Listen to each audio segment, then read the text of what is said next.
radio walaupun dalam kepungan teknologi ini ada segmentasi sendiri yang menonton, apalagi di Jawa Barat. Implementasi dari tagline kami, ada tagline kami itu menjaga mata telinga masyarakat Jawa Barat dengan pengawasan semesta.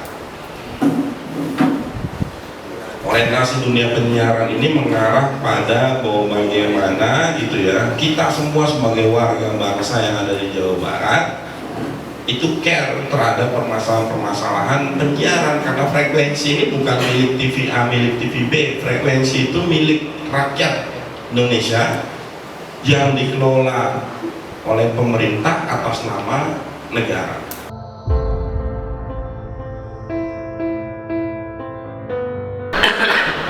Menampilkan narasumber perempuan. Ini harusnya teman-teman yang sahabati tersinggung kalau ada yang begitu tuh. Kami nggak diberikan kesempatan yang sama untuk bisa berbicara di radio maupun televisi, gitu ya. Pas kami telusuri, alasannya sama tuh. Alasannya adalah alasan pandangan agama. Suara perempuan itu aura, bagian dari aura. Kemudian kalau disiarkan nanti haram dan sebagainya. Kemudian ada satu lagi temuan kami, kalau ini di televisi, yang diskriminatif, ya, diskriminatif terhadap kelompok minoritas. Padahal kalau ini baru beres PKL kemarin nih, belum RTL. Materi di kader lanjutan kemarin itu kan kita harus bersinggungan dengan kelompok-kelompok minoritas kan, ya, kelompok minoritas harus bersinggungan. Mau yang mau kelompok-kelompok misalnya etnis tertentu ya, atau bahkan aliran agama tertentu, kan kita diajarkan untuk bersinggungan dan meskipun dia bukan saudara seagama kita kan, tapi saudara berbangsa ya, saudara sebangsa. Nah, ada televisi yang kemudian memberitakan kelompok-kelompok minoritas itu dengan arah suaranya atau arah pemberitaannya itu memungkinkan orang akan melakukan persekusi atau bahkan mengeroyok atau bahkan melakukan menghakimi kelompok-kelompok itu kan bahaya ya. Jadi kalau media misalnya ada kelompok tertentu kemudian ada kelompok yang menistakan agama, itu kan suara-suara begitu di media itu berbahaya. Perhatikan beberapa daerah, ada yang di Cigesik, di Jawa Barat beberapa kali ada orang sempat menyerang tempat-tempat ibadah atau bahkan kelompok-kelompok tertentu gara-gara pemberitaan media yang salah. Pasti terorisme itu muncul ya selalu dimulai dari tindakan intoleran. Maka kenapa kan semangat dari Gerakan Pemuda Ansor Jawa Barat namanya saja Rumah Toleransi kan? Salah satunya kan untuk mengcover itu. Tadi diskusi dengan Ketua PW di bawah, beliau juga khawatir hari ini ada mungkin adik-adik kita atau anak-anak kita yang seolah dipaksa untuk misalnya anak perempuan ya menggunakan jilbab itu sejak masih TK gitu. Wah, ini sudah harus padahal menurut Ketua PW tadi itu belum waktunya ya, pada awal. Nah, ini kata Habib Zaman begitu, terorisme tidak muncul tiba-tiba, tapi selalu dari tindakan-tindakan intoleran. Nah, kekhawatiran kami dari paham-paham yang ada di beberapa lembaga penyiaran yang awal tadi itu memunculkan tindakan-tindakan intoleran itu, sehingga kekhawatiran kita pada waktu-waktu yang akan datang akan lahir tindakan-tindakan terorisme itu. Prinsipnya kenapa sih TV dan radio itu harus diawasi, sahabat-sahabat? Kan ya mereka bekerja dengan duit sendiri ya. Misal kalau kita lihat apa yang TV yang paling besar ya Indosiar, SCTV, kalau nonton Persib kan Indosiar ya. Nonton sinetron RCTI, SCTV gitu. Kan mereka produksi sinetron, tayangan sepak bola itu kan pakai duit mereka sendiri atau dari sponsor. Tapi kenapa harus diawasi? Karena prinsipnya ini, prinsipnya yang pertama adalah bahwa radio televisi itu bersiaran menggunakan spektrum frekuensi radio. Jadi ini nih yang di udara ini ya, frekuensi yang digunakan kan siarannya di Jakarta tuh ya, bisa ditonton di TV kita itu kan mereka lewat udara ini lewat udara. Nah, itu kalau dalam bahasa undang-undang, frekuensi itu adalah sumber daya alam terbatas, ya, yang penggunaannya itu harus dijaga dan dilindungi oleh negara. Jadi orang nggak bisa pakai sembarangan nih frekuensi yang ada itu. Harus mengorbankan begitu banyak gitu ya secara bisnis.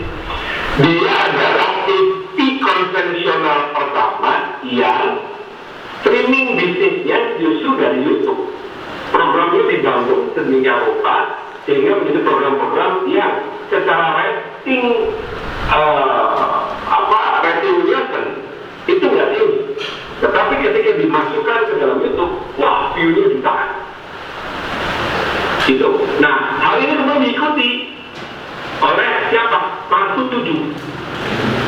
Trans 7 melakukan hal yang sama. Sekarang jumlah penonton total viewer akun YouTube Trans 7 itu melebihi jumlah total penonton rating Nielsen-nya Trans 7. Saya kasih contoh lagi yang lebih menarik, yaitu grup SCTV dan Indonesia.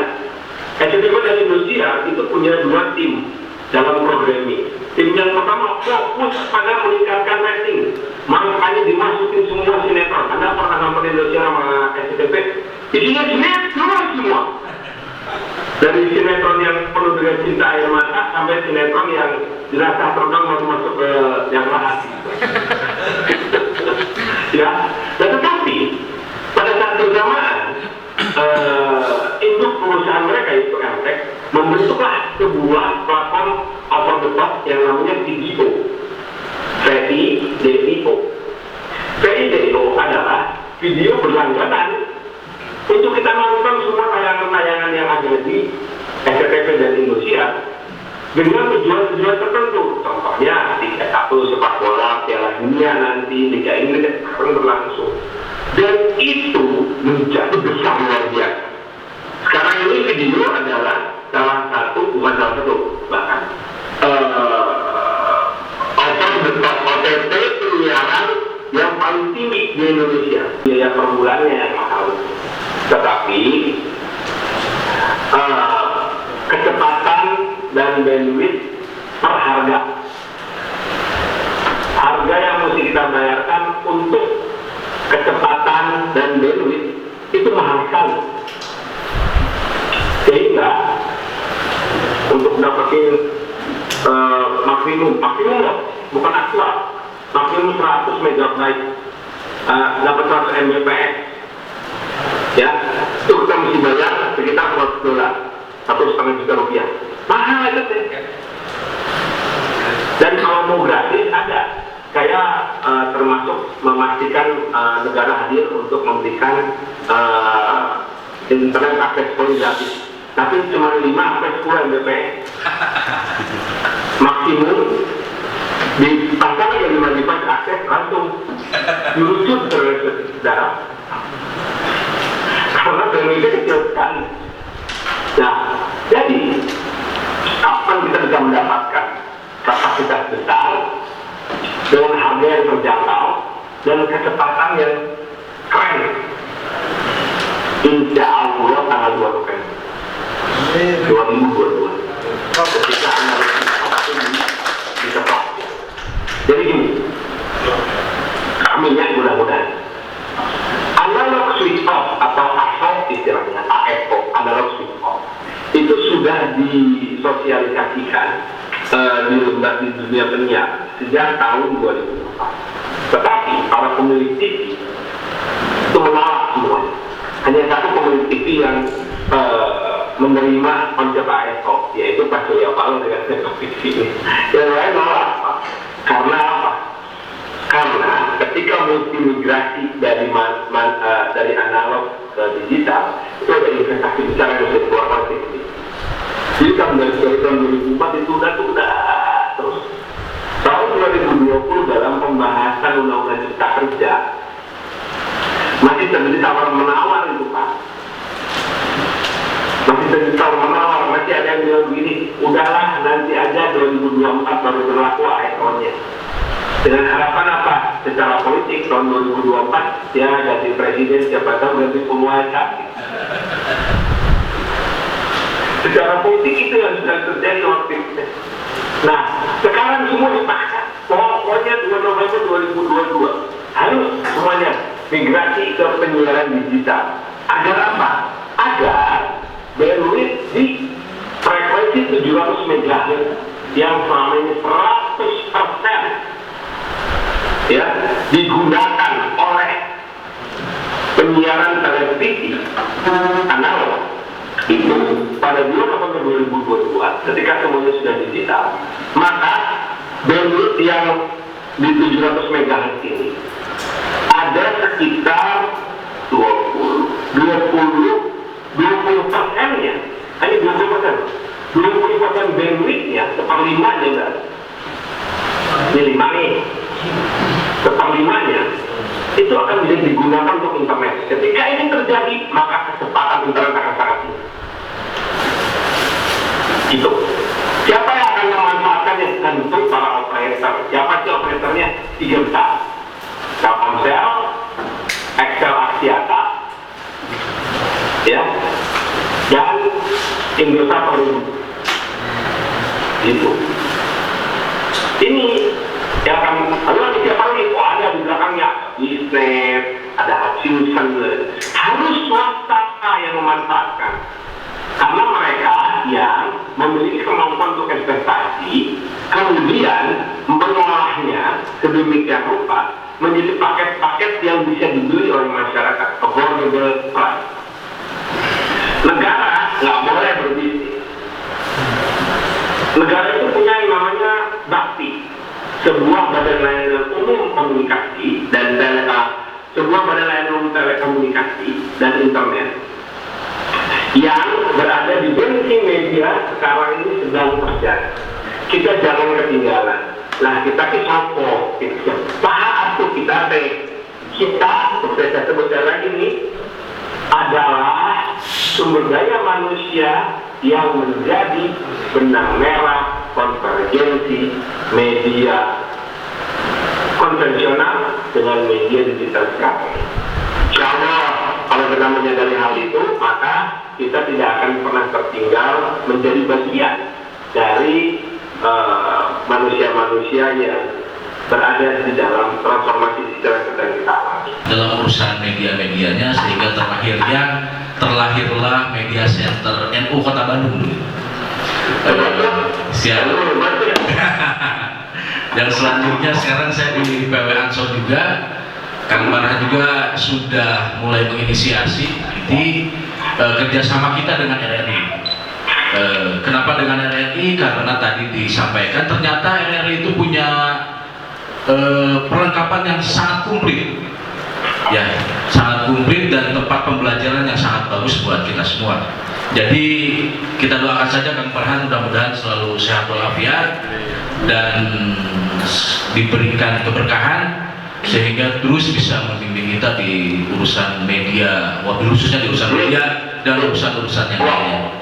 Untuk namanya menangkal konten-konten tersebut, karena banyak juga yang bilang kan katanya kalau kita pergi ke suatu tempat mencari sesuatu, apa yang kita temukan ya yang kita cari gitu. Tapi kalau di Twitter ini kayaknya algoritmanya berbeda gitu kan. Saya punya 3 akun Twitter yang setiap harinya itu dapat notifikasi konten-konten seperti itu kan. Padahal nggak pernah follow gitu, nonton juga. Ya itu karena notifikasi kan. Akhirnya ngeliat loh, kok ada gitu konten seperti ini gitu kan. Jadi mohon itu yang dijelaskan.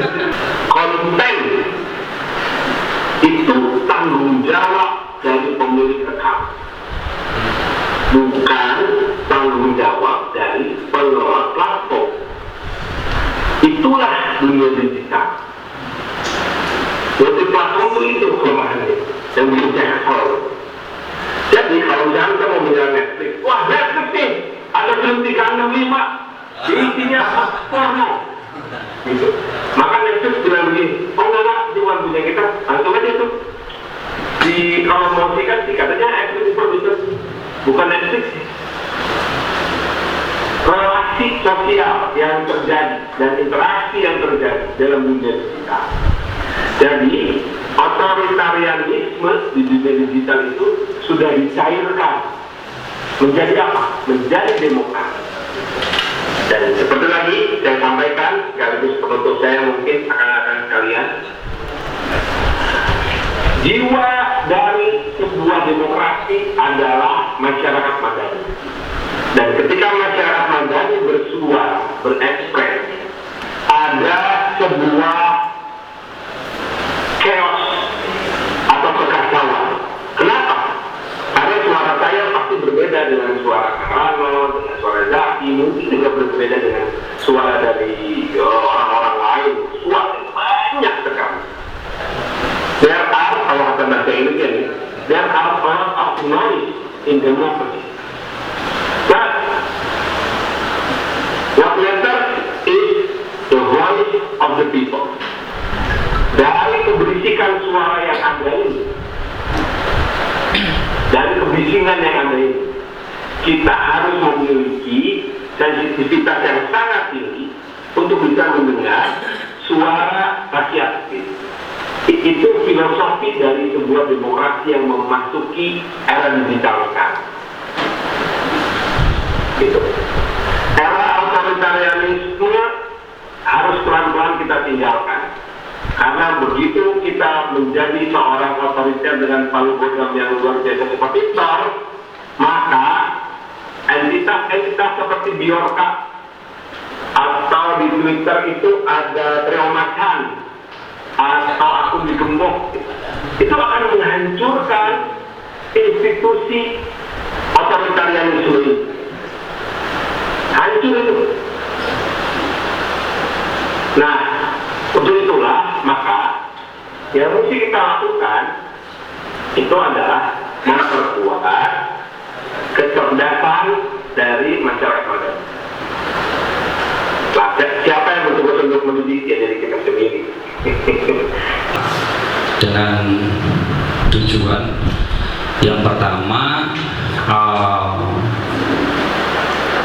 memastikan semua kabupaten kota memiliki platform media digital. Nah, dari beberapa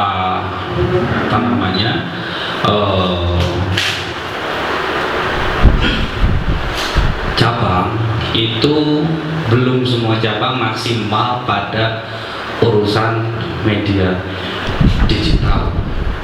Nah, semalam juga kita kirimkan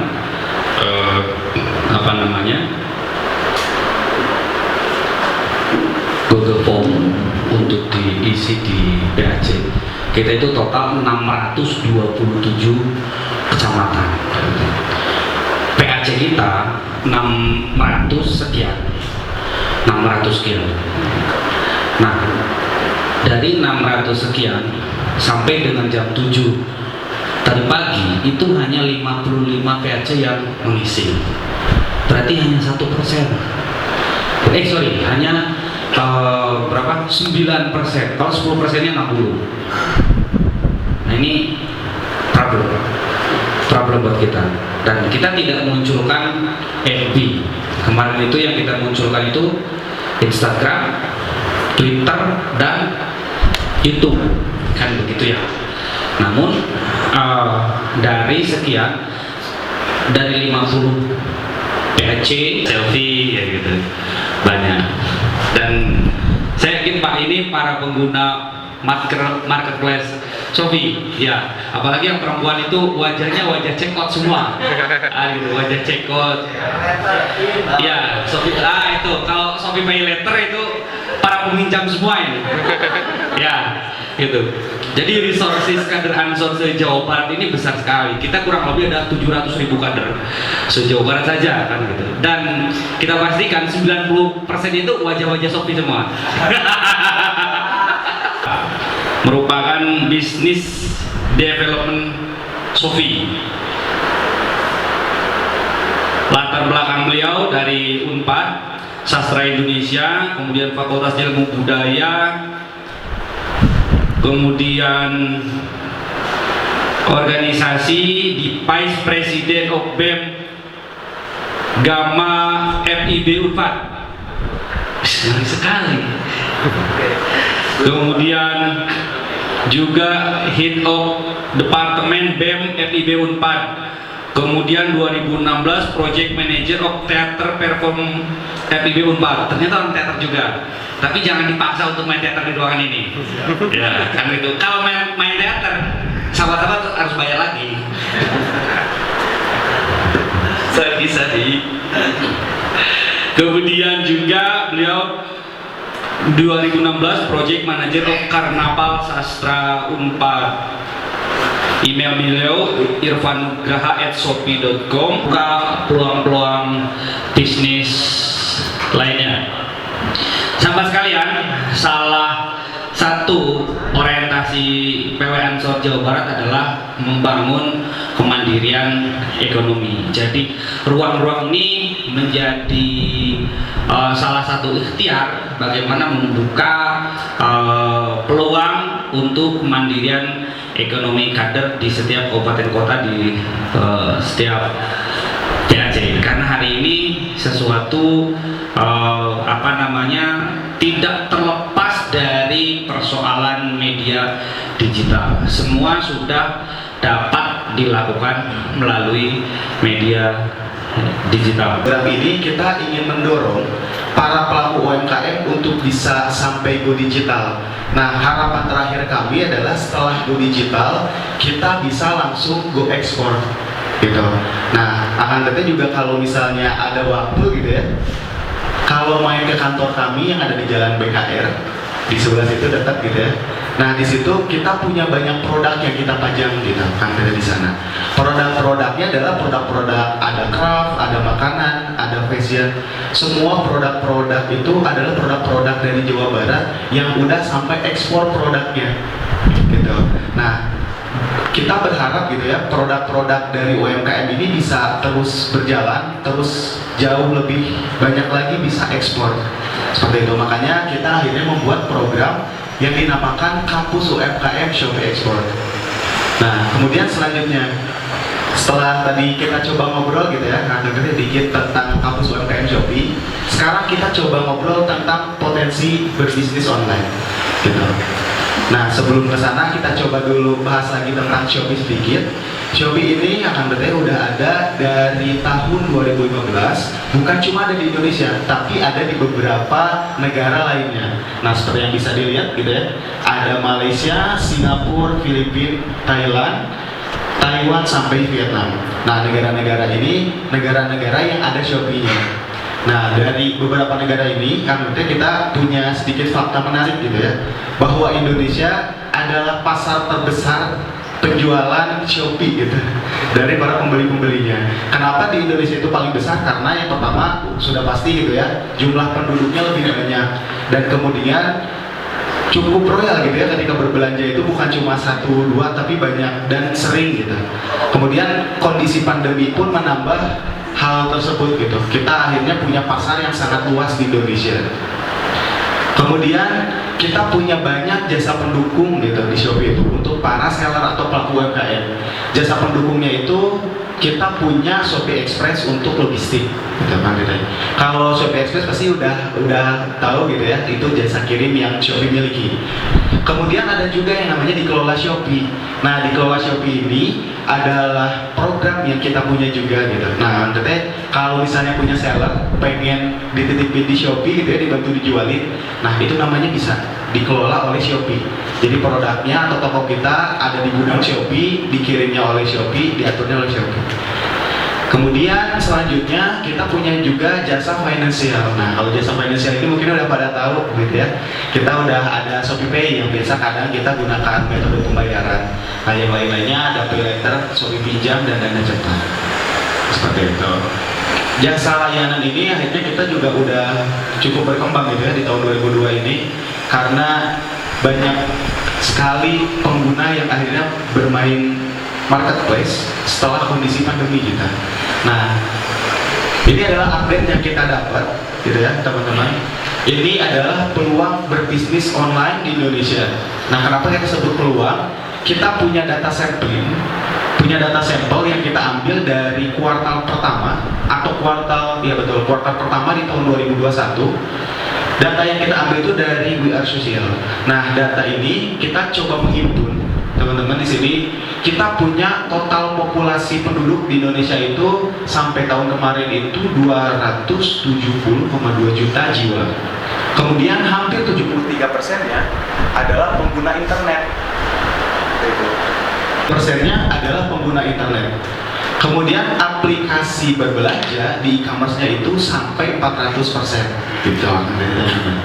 Nah, di sini bisa dilihat juga bahwa penggunaan internet masyarakat Indonesia gitu ya, perharinya itu berapa jam sih gitu ya. Nah, kita punya data juga para pengguna internet atau masyarakat Indonesia menggunakan internet itu dari 8 sampai 9 jam perharinya. Kemudian media sosial yang biasa dipakai itu 3 sampai 4 jam seperti WhatsApp, Instagram, Facebook dan sebagainya gitu. Nah, dari sini sebetulnya kita coba menghadirkan juga gitu ya Kang Dete, bahwa kita punya peluang yang cukup besar untuk berjualan online karena penggunanya banyak gitu. Hampir sebagian besar masyarakat di kita sudah paham menggunakan internet, apalagi masyarakat di Jawa Barat gitu, yang notabene di Pulau Jawa dan memang aksesnya lebih mudah gitu dijangkau oleh pemerintah.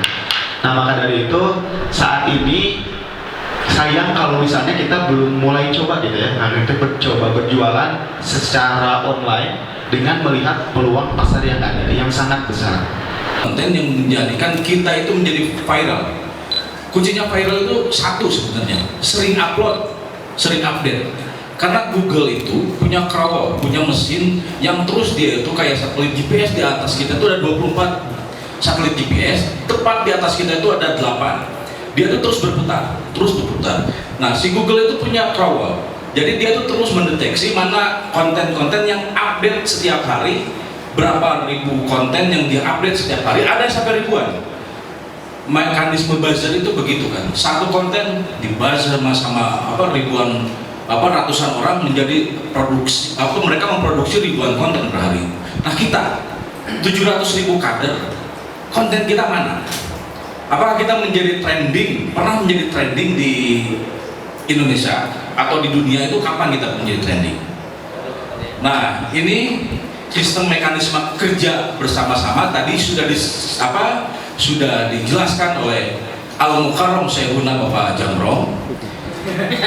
Dan ini menjadi landasan bijak sahabat-sahabat sekalian untuk dilakukan. Ya, kalau pulang dari sini masih tetap balik, gitu kan? Itu tidak ada efeknya buat menambah kejayaan kita untuk menguasai media sosial, untuk menguasai dunia maya ini.